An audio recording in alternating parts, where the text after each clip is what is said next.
Well, good morning. Good morning. It's my first time here in Aurelia.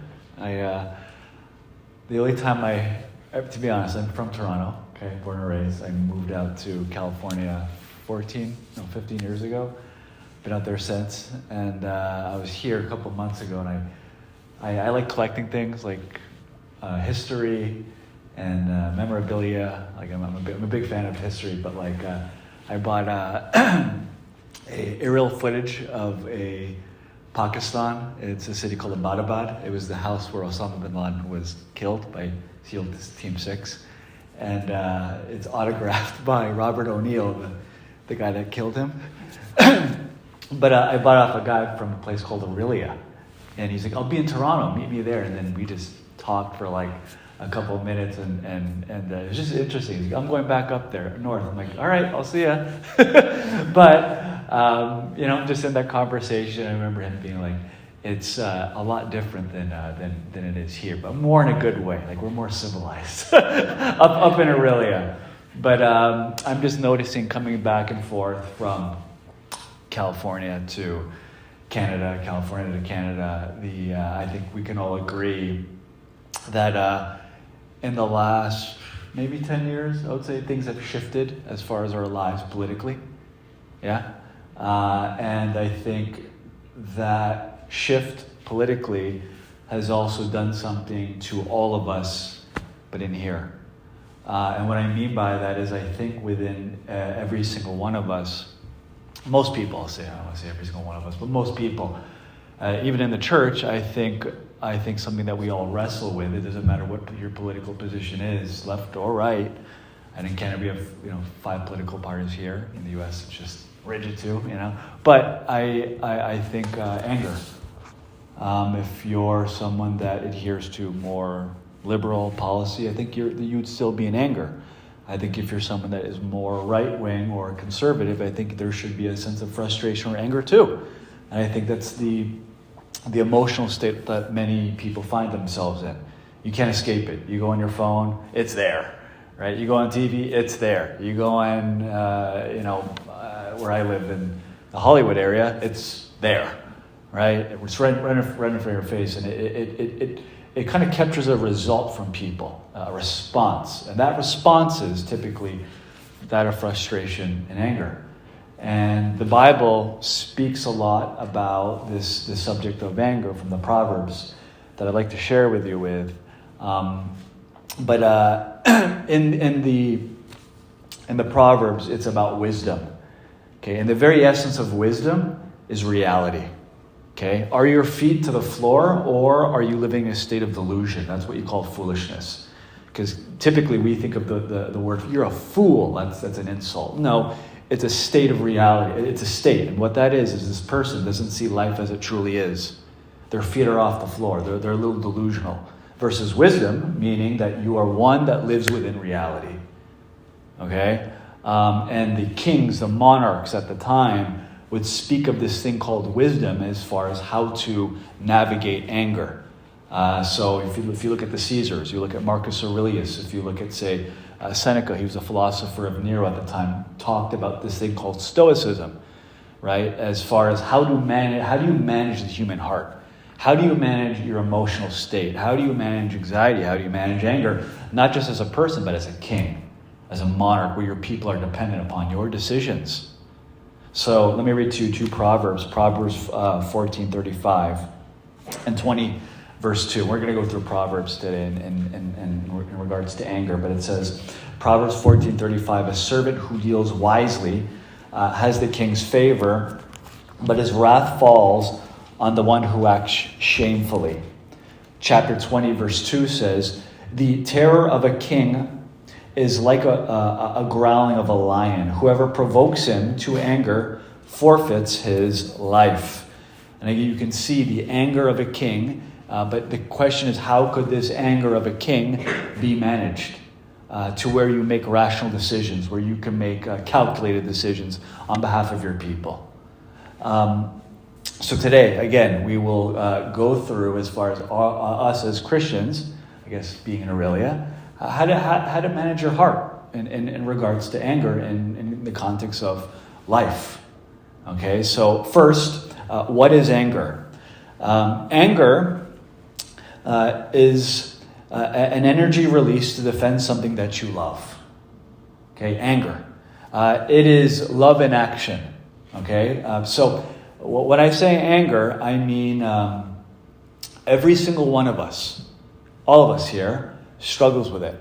And the reason why we struggle with anger is because you are created, you're ontologically created to love, to worship. Naturally.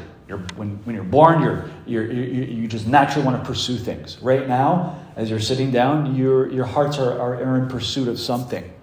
Right? Your minds are on something, are in pursuit, and you're wired to love. And there's an object that you love, okay? But the thing is this, whatever object that you love, that your heart will naturally gravitate towards, whatever that is, if there's a violation towards that object that you have, there's a defensive response that you have towards that object. That's called anger. You see that? It's love in motion. It's defensive. It's by nature defensive. Okay? Now, a lot of us, we kind of lie to ourselves and be like, I'm not an angry person. And the reason why we say that, I'm not an angry person, I like to break it down into 3 levels of anger. Okay? 3 tiers and how it's expressed. Level 3, you're frustrated. Young people will say ticked, right? you're a little you're on edge. Okay? That's level 3. Level 2 is now it's at the point it's about to come out of your mouth, right? But it hasn't yet. Right, you did a great job with willpower to hold it in. So we typically call this silent anger. You're always angry, but you don't let it out. That level 2, a lot of people are at. But because they haven't let it out, they lie to themselves and say, I'm not an angry person. Why? Because I haven't let it out. Okay? Silent anger is what you typically hear. So this is where, level 2 is where someone will be angry towards someone and they won't talk to them. They won't acknowledge them. They'll disrespect them, right? But they'll convince themselves I'm not angry because I never told them I'm angry, right? Level 2. Level 1, this is where you let it out. This is where all of a sudden rage, road rage come out. We let this is level 1 anger. But the thing is this, all 3 levels are still anger. It's just different expressions of it, okay? But the essence of what I'm trying to say is, the reason why every single one of us experiences anger is because you love something. And whatever attacks that object that you love, God, yourself, your family, your car, whatever that is, there's a defensive response to it.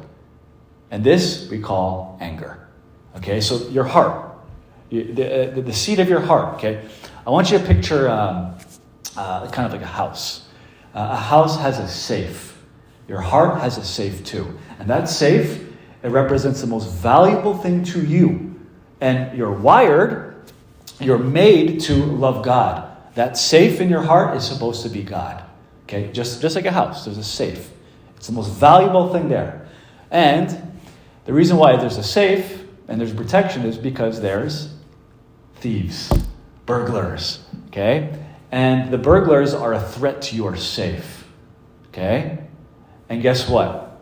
Every single house, because there's a safe and there's a thief, will have a guard dog. Okay? But the thing is this, and here's the trick, is that guard dog will either be tamed, right, or wild.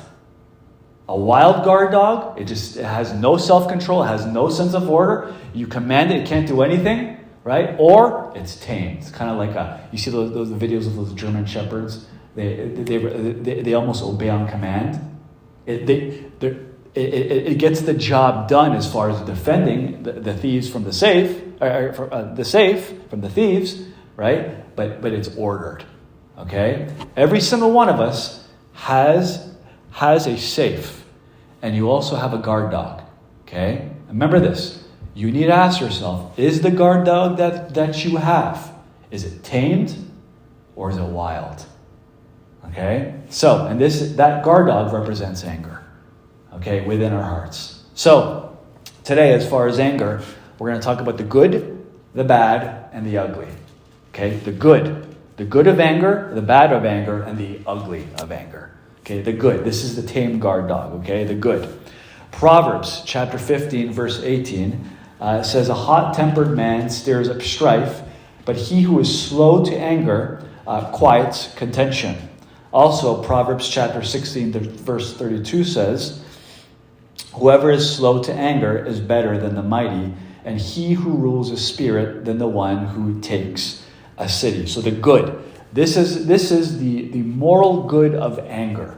Okay, you don't really hear this. You don't really hear the take of anger being a good virtue.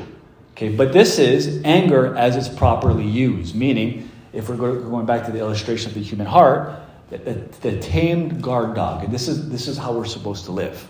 Okay, the good of anger. Tim Keller says, what is ideal in the Bible is not no anger or blow up anger, but slow to anger. Typically we have so the Bible is not for no anger. A lot of people, they have this concept of like anger is wrong, anger is bad. But he says it's not about blowing up anger, right? Level 1 anger. But what the Bible is about being slow to anger. In other words, the tame guard dog of the human heart. Okay, being slow to anger.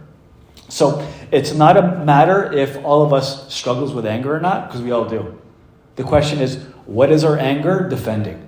Or in essence, what's in the safe? That will determine the goodness or badness of that anger. Okay? So, slow to anger is what you want, that tame guard dog. Okay? The very essence of what we want, how we want our anger to be, is slow to anger. The reason why we want to be slow to anger, because God is slow to anger. Okay? So the scripture says in James 1:19, be quick to hear, slow to eat, speak what? Slow to anger. Slowness to anger. Ephesians chapter 4 verse 26 says, be angry and do not sin. Do not let the sun go down on your anger. Okay. In essence, there's a sense of you can have control of your own heart when it comes to anger. People who can't allow their anger to go away before the sun goes down, you carry it within in your sleep and you can't sleep. And you're thinking all the time about that event and that person, and you're philosophizing or rationalizing and that. You see that? But being slow to anger, you have control of it. You dominate it. It does not dominate you. Okay? It's the heart that's fully given to God. The seat, the safe within the heart is God. As a result, that dog is tamed. There's self-control there. Okay? So, Proverbs 8.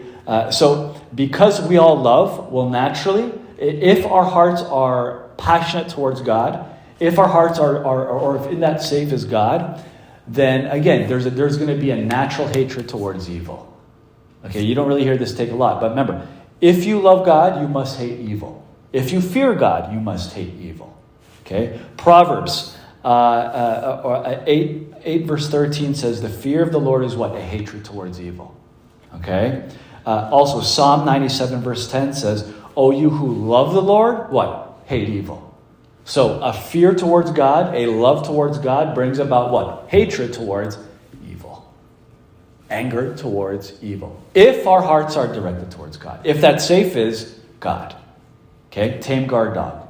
A hatred, but a hatred in moderation and self-control towards the things that are against God.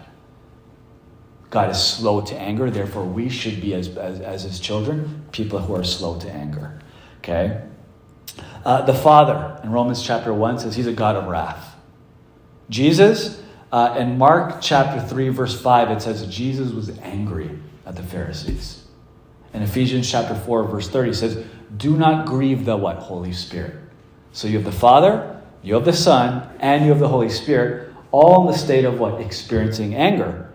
Right? There's nothing, but again, it's like, wait, Jesus got angry? The Holy Spirit got, yeah. But remember, it's in moderation. It's within self-control. God is what? Slow to anger. It's controllable. Remember, it's impossible to separate love and hate. It's impossible. Okay? So you'll hear a lot of liberals, a liberal mindset would be, I believe in I believe in God, but I don't believe in the God of the Old Testament. I mean, I've heard that saying before, right? You kind of want to believe in the God of the Old Testament.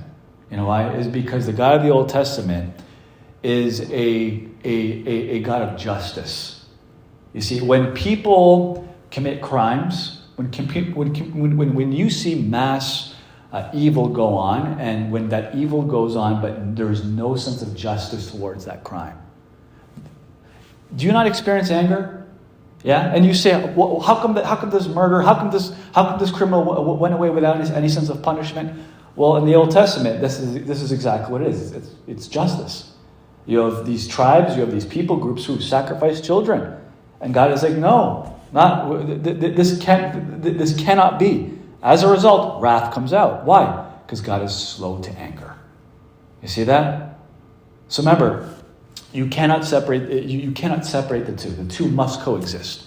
If you are a being of love, you must be a being of anger, because again, we typically think the opposite of love is hate, right? The opposite of love is indifference. That's what the opposite of love is. If love is I'm passionate towards the object, what's the opposite? Indifference. I'm just not passionate towards the object. You see that? So again, if you love, there should be a sense of anger attached to it.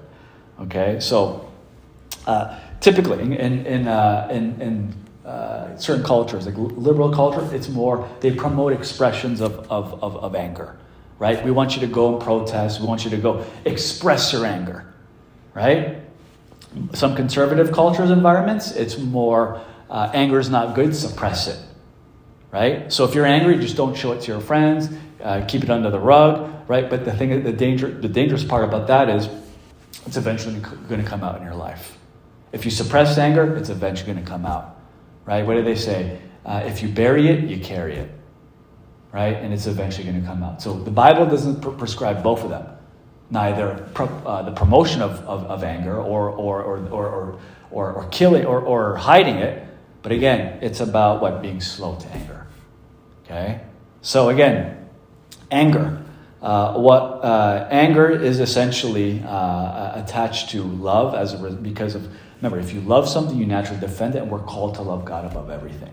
Therefore, be angry towards the things that affect God, that are in violation towards Him. That's the good. Okay, that's a tame guard dog. The good, the bad. And this is essentially when the scriptures talk about anger being bad, how it's a vice. Okay, so you have the tame guard dog in your heart, but you also have the wild guard dog. And this is where anger becomes explosive and not good. Okay, anger is meant to be controlled, but when it controls you, it gets nasty. And here are some things that the Bible speaks about why. Okay, anger is bad is because it can destroy your body. It can destroy your physical body. Proverbs chapter 14, verse 29 to 30 says, "Whoever is slow to anger has great understanding, but he who is hasty temper exalts fully." Verse 30, "A tranquil heart gives life to the flesh, but envy, what? Rots the bones." Envy rots the bones. So anger, its effect on our physical body. Out of any emotional state, anger is one of the worst as far as heart problems, stroke, etc. You probably don't see this from me, but I used to coach in Los Angeles boxers, right? I used to coach and I would train people. And it's when you see people like in combat sports, like UFC and all these things, you can hit a bag, like a punching bag, right? Okay. You can do mitts, that's fine. And you see people, they're so confident, right? When they do these things. But this always happens, okay? It's 100% of the time. You put someone in the ring, right? And someone throws a punch at them, like they're sparring or something like that. Oh, the heart rate, the adrenaline, all of a sudden, so tired. They were hitting the boxing bag for an hour and they were fine.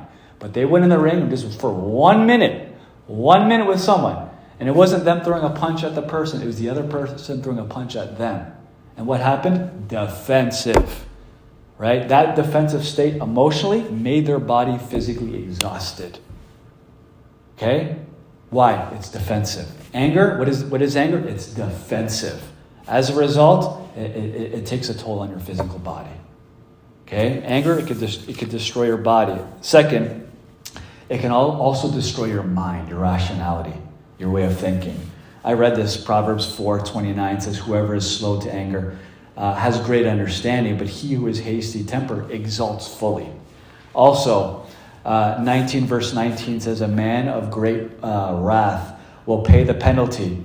But if you deliver him, you will only have to do it again. One more verse, Proverbs 20, verse 22 says, do not say, I will repay evil. Wait for the Lord, and he will deliver you. So essentially, it will destroy your mind. You ever get so angry? You're in a state of anger, and you do something, you say something, and 10 minutes later, you kind of look at your actions, what you said, what you did, and you're just like, oh, you know that emoji, right? Palm on the face, right? And you're like, what was I thinking? Right? You ever think like, man, that was such a foolish thought? You know why has any of us experienced that? Yeah, okay. You know why we do that? You know why we say, man, that was such a foolish thing that I did. What a foolish thought. You know why we say that? Because it was.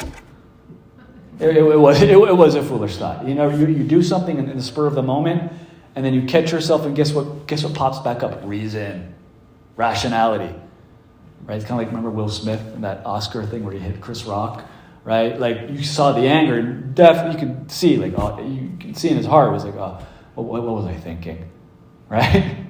Right? Because you lose what? Rationality. You lose your reason during these moments. Benjamin Franklin says, whatever begins in anger ends in shame. If it starts in anger, it always ends in shame. So when the verse says in chapter 20, verse 22, do not say, I will repay evil. Remember, this is about when you're angry, it destroys your reason. It destroys your way of thinking clearly. Okay? When it says, do not say, I will repay, in chapter 20, verse 22, think of this.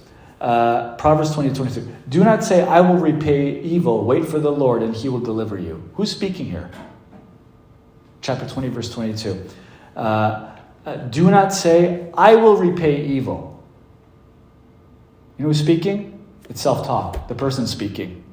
You see that? So essentially, when you're in a state of anger, what makes you angry is not what happened to you. It's what you tell yourself what happened to you.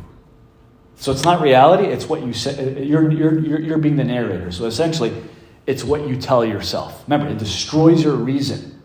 So when you're in a state of anger, it's a black and white mentality. But I'll tell you this: when you're angry, you're right and they're wrong 100% of the time. Remember, it's not when you're in a state of anger. It's not what happens to you in the real world. It's what you tell yourself what happened to you. Okay, because that's the state that you're in. Okay, remember, clogs your reasoning, clogs your mindset.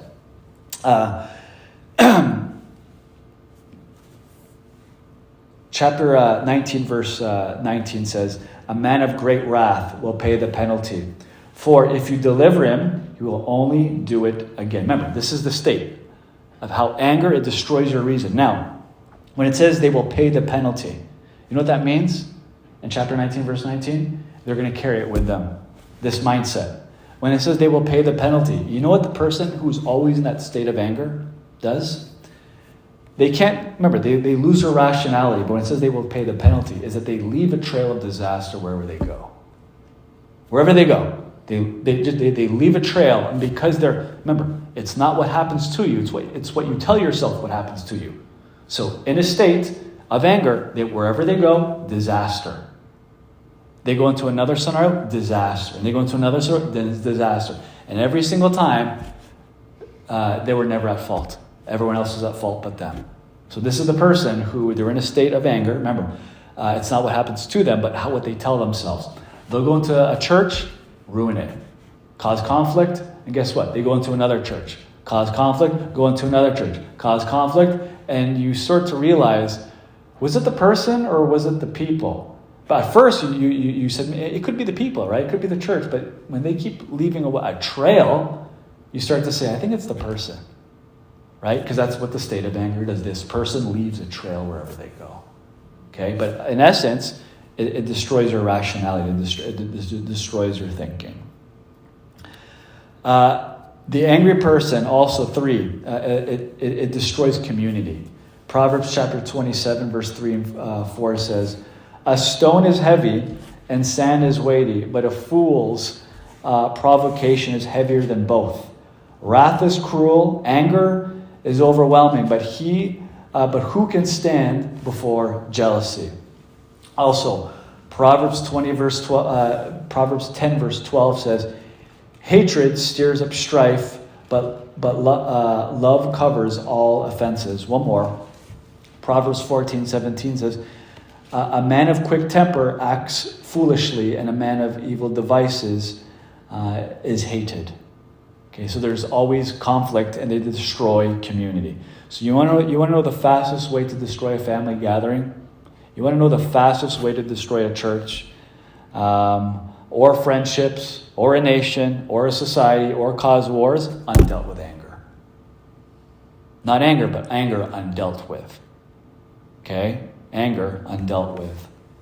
Again, I've seen it many times. People coming to churches, undealt with anger, cause a division.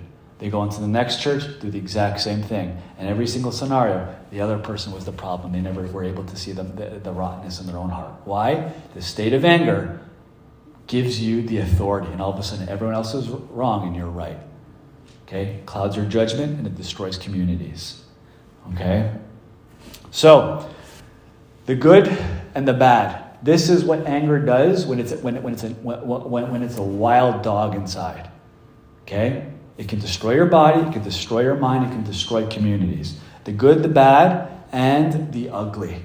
This is how it goes wrong. Okay? This is how anger goes wrong inside all of us. Anger, remember, it's an energy release, it's a defensive emotion within all of us. But where does this energy come from? Your love, your heart. Okay? You are wired to love, but you're wired to love God. What the fall did, Romans chapter 1 says, and all of a sudden it made that love disorder to where we, instead of loving God, we love things other than God. We love ourselves, we love people, right? More than God. St. Augustine, he was a church father in the 4th century, talked about this thing called disordered loves, disordered desires.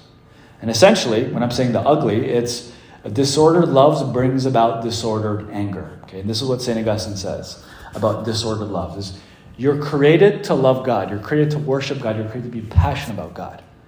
But what the sin nature did is it disordered our hearts. And essentially, the things that we're supposed to love in this world, we love less. And the things that are of less importance in this world, we love more. So in other words, our heart majors in the minors and our heart minors in the majors.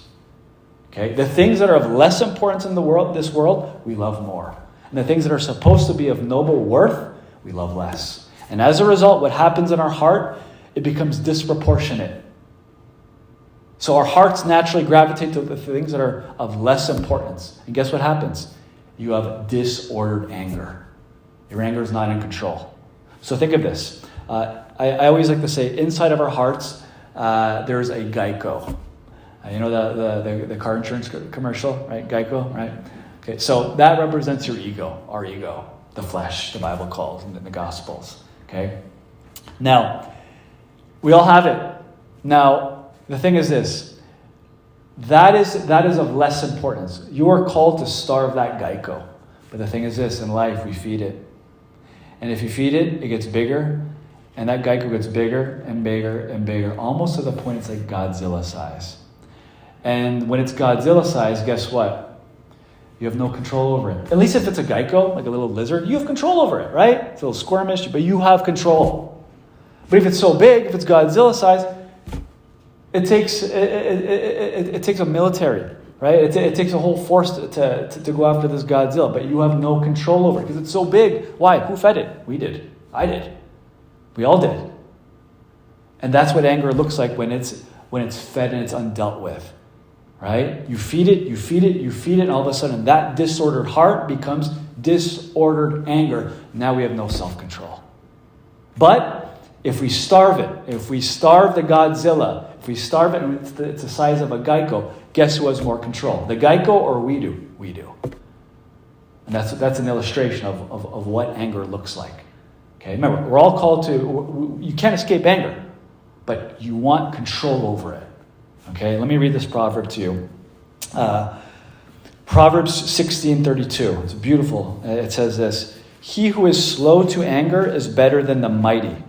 He who is slow to anger is better than the mighty. and he who rules his spirit is better than the one who takes the city. The person who rules his heart is better than the one who rules a city. So essentially, who rules a city? Generals. Alexander the Great, Julius Caesar, Genghis Khan, Napoleon Bonaparte. Right? These are people who are powerful. Very powerful people. But what King Solomon is saying, remember, his son was David. He knew all about it. Remember this.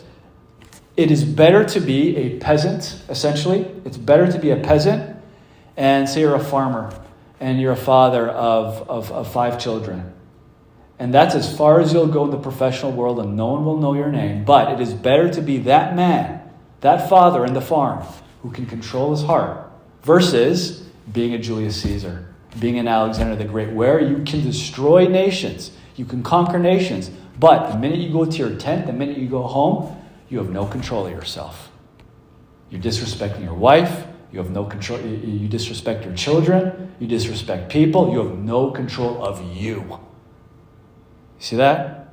Why? Because that heart, that anger, is Godzilla size and we have no control over it. See that? So, if we naturally love God, guess what happens? We become passionate towards people. But if all of a sudden we don't, that love caves in and we become very passionate towards self and very indifferent towards other people. And as a result, anger. It's so easy to anger the person because what? Very sensitive, because it's all about you and your desires. And the minute someone talks about you, insensitivity comes out. Okay? This is how anger turns into something that's very ugly. The good, the bad, and the ugly. Remember, a disordered heart will lead to disordered desires. Okay? So, the good, the bad, and the ugly. Now last, how do we deal with it? How do we heal our anger issues? If this anger issue is the Godzilla size and we have no control, how do we deal with it? Forgiveness and patience, and let the example be God's in God's control. Amen. This is what Jesus would have done, right? Three quick things. First, admit it. Okay, admit it. Anger leads to denial. Okay, anger leads to denial. You see people in road rage, right? They're all calm, nice in person. All of a sudden, they blow up, right? They're level 1, right? Level 1 anger. And you park, you have your Starbucks, and you go to church, and you're like, and you know what? You convince yourself, I'm not usually like that. That wasn't me, right? And we're like, I'm usually level 3, but just that instance, I was level 1. But it's like, who was that person in that car? That was you, right? But we're so good at lying to ourselves and saying, that wasn't me. But in reality, we have to admit it. If it came out from the abundance of the heart, what? The mouth speaks. If something comes out of you, guess what? It came out of you because it was already in you. And if it's in you, it's a part of you. And that needs to die. And that needs to be acknowledged and admitted. Okay? So, first, admit it. Suppressed anger is still anger. Remember, anger is universal. So the question is not whether you deal with anger or not. It's why do you deal with anger? What's the object? What is your guard dog defending? If it's you, self-love, that will be untamed. That will be a wild dog. If it's God, it's going to be tamed. Okay, but we have to acknowledge our own state. We have to acknowledge our own heart. Second, listen to your anger. Okay, listen to your anger. Most assume that they know their own heart. That is not the case biblically. Most people are in a state of self-deception where one of the greatest forms of ignorance that we have is towards our own heart, towards our own self. Okay? It's not... I always say, what do you believe? When I talk to, as far as belief systems, people think, I believe this, I believe that. It's not what you say you believe. It's not what you say what makes it believable inside of you. It's how you respond to things. That's how you know what someone truly believes in. It's how you respond. What do they say? Life is 10%. No, life is 10% your choices, but 90% how you respond to these choices. Responsive. At the end of the day, how you know someone's heart is how they respond to things. Right? They could say, I'm a calm person, but it's like if you see them always on edge. It's like, I don't know if you are a calm person, because how you live, it's how you respond, right? So the next time you experience anger or some event happens, listen to it. Why did I respond to that, right? Maybe what's inside the safe isn't necessarily God, right? Maybe I'm not as godly as I thought I was, right? You can know more about a person as far as their anger in comparison to a resume. Maybe it's materialism. What's that? Maybe it's materialism. Could be, right? So admit it, listen to your heart, and last. When I say listen to your heart, know where your heart is. So this is where God can come in. And last is reorder your heart. Kind of what St. Augustine was saying. Disordered desires bring about disordered anger. Well, reorder your heart. Align it back to God. Proverbs 16:32, where it says, he who rules his spirit. You want to be the man of self-control. You want to be the person of self-control. At the end of the day, when I'm saying reordering your heart, you cannot escape anger. But we want to escape the wild, out-of-control anger. And you want a tamed anger. Well, how do you do that? You reorder your heart to be honest with yourself and say, what do you truly love in life? Do I love the things of God? Do I love myself? Do I love my family? What do I love most in life? If it's not God, if it's not Christ, again, it's going to be nasty. Okay? And what you don't want is to be a lifelong churchgoer without doing this, without admitting it, without acknowledging it, without being honest with your own heart, and without reordering your heart. And what I mean by that is you don't want to be a lifelong churchgoer of coming to church and thinking that you're not an angry person. Maybe because you lied to yourself about it, but being a churchgoer for year after year after year after year and being an angry person, or like you see it all the time. People in churches, some event happened when they were teenagers, and they just don't talk to each other for like 40 years. They hold grudges over something really not that big, right? And they just were never they were never honest with themselves. They were good at blame shifting, right? At the end of the day, us as the children of God, this should not happen, right? I'm not saying don't deal with the anger, but what I'm saying is be of people who have self-control when it comes to it. Okay? Lastly, when you deal with it, when you're a person who is slow to anger, you have a tamed guard dog in your heart, you become a person that is able to help other people in that state, right? Who have out-of-control anger. I'm saying wisdom, true biblical wisdom, is knowing your own anger and knowing other people, how to navigate other people's anger, right? Because you're engaging with people. So this is what Christ did, okay? Proverbs 15, I'll close here, 15:1. Says, a soft answer turns away wrath, but harsh words stirs up anger. And last, Proverbs 25:21-22 says, if your enemy is hungry, give him bread to eat. And if he is thirsty, give him water to drink. For you will reap burning coals on his head, and the Lord will reward you. You ever heard that? Burning coals on someone's head, right? Has anyone experienced this before? Burning coals, and the anger just goes away in an instant. So this happened to me once.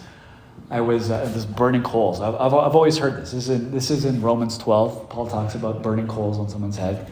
Right? Leave vengeance is mine, says the Lord. Paul says.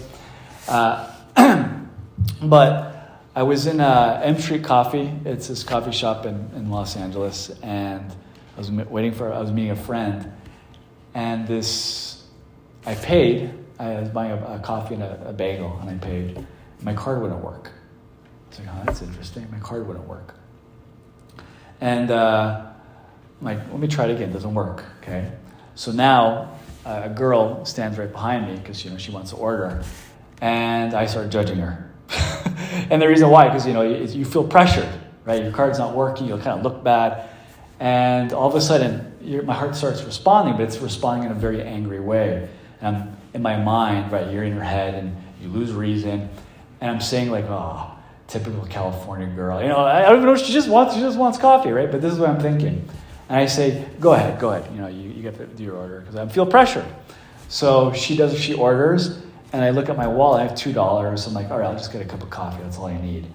So I say, I'll just buy coffee. And I give the barista $2. She says, oh, don't worry about it. She paid for you. Holy Spirit, Holy Spirit. Burning coals on my head. Went right to her and says, thank you so much. And I'm not going to apologize and tell you, yeah, I was making fun of you in my head, But essentially, all that talk I had in a split second, gone. Why? Because she, a stranger, showed me a sense of compassion.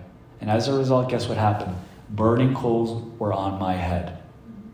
Kindness, compassion, right? Towards people who are in a state of anger, it's like it removes it right away, right? And I'm saying, this is what Christ did when he was on earth, right? Showing compassion, showing kindness, showing forgiveness towards people that were vile. And I'm saying there's a standard for us too, to live as Christians and to live with people who have hearts, safes that are truly governed by God. And as a result, we're able to be in this world with anger that's controllable.